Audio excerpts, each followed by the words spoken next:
আসসালামু আলাইকুম। চলে আসছি উর্মিলা কিচেন থেকে। আজকে আবার আপনাদের সাথে একটা রেসিপি নিয়ে চলে এসেছি। আজকে আমি কই মাছ দিয়ে একটা সবজি রান্না করব। তো শীতকালীন সময়ে আসলে আমরা চিংড়ি মাছ দিয়ে অনেক সবজি রান্না করি। অনেক সময় বেশি খেলে কিন্তু চিংড়ি মাছটার অ্যালার্জি দেখায় দেয়। তো যাই হোক, আমি আজকে চিংড়ি মাছ দিয়ে সবজিটা করব না। আমি চিন্তা করেছি এই শীতকালে কই মাছ দিয়ে সবজিটা খাবো।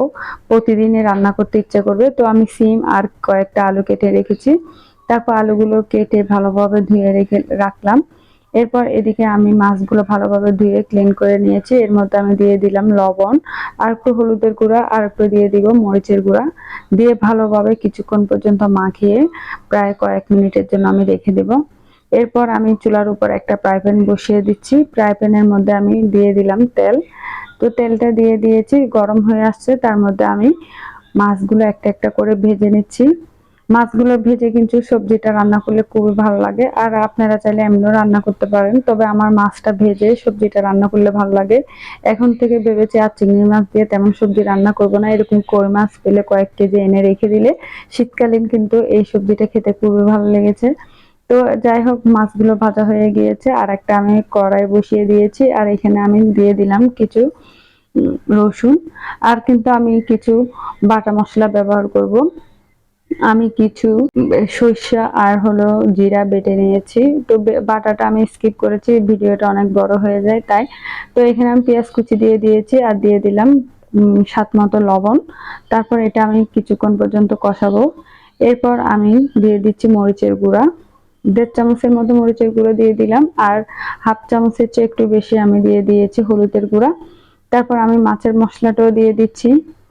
এরপর সবজিগুলো দিয়ে তার মধ্যে আমি যে মশলাগুলো বেটে রেখেছি সেই মশলাগুলো দিয়ে দিচ্ছি। এখানে আমি একটু পানি অ্যাড করব যেন পুড়ে না যায়। এই কড়াইটার মধ্যে সহজে পুড়ে যায়। দেখতে সুন্দর, কিন্তু আমার থেকে অতটা ভালো লাগে না। অল্প থেকে একটু বেশি চুলার আগুনটা বেড়ে গেলে কড়াইটা প্রায় পুড়ে যায়। যাই হোক, আমি এটার মধ্যে যে মশলাগুলো বেটে রেখেছি সেগুলো দিয়ে দিচ্ছি। প্রথমে আমি সরিষাটা দিয়ে দিলাম। সরিষাটা দিয়ে একটু পানি দিয়ে নেড়ে আর একটু পানি দিয়ে দিয়েছি। এরপর আমি যে জিরাটা বেটে রেখেছি সেই জিরাটাও দিয়ে দিচ্ছি। তো জিরাটাও দিয়ে কিছুক্ষণ নাড়াচাড়া করে মশলাটা আমি কিছুক্ষণ পর্যন্ত কষাবো। এখানে কিন্তু আমি একটু রসুন বাটাও দিয়ে দিয়েছি। তারপর আরো কিছুক্ষণ কষিয়ে যে সবজিটা কেটে রেখেছি সবজিটা আমি দিয়ে দিলাম।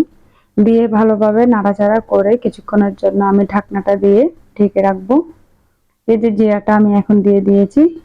তো ঢাকনাটা দিয়ে ঢেকে তারপর কিছুক্ষণ পর্যন্ত রান্না করেছি। এই পর্যায়ে প্রায় আমার এটা একটু হালকা সিদ্ধটা হয়ে আসছে। তার মধ্যে আমি যে মাছগুলো ভেজে রেখেছি সেটাও দিয়ে দিচ্ছি। আমি কিন্তু এখনো এখানে ঝোলের জন্য পানিটা দিইনি।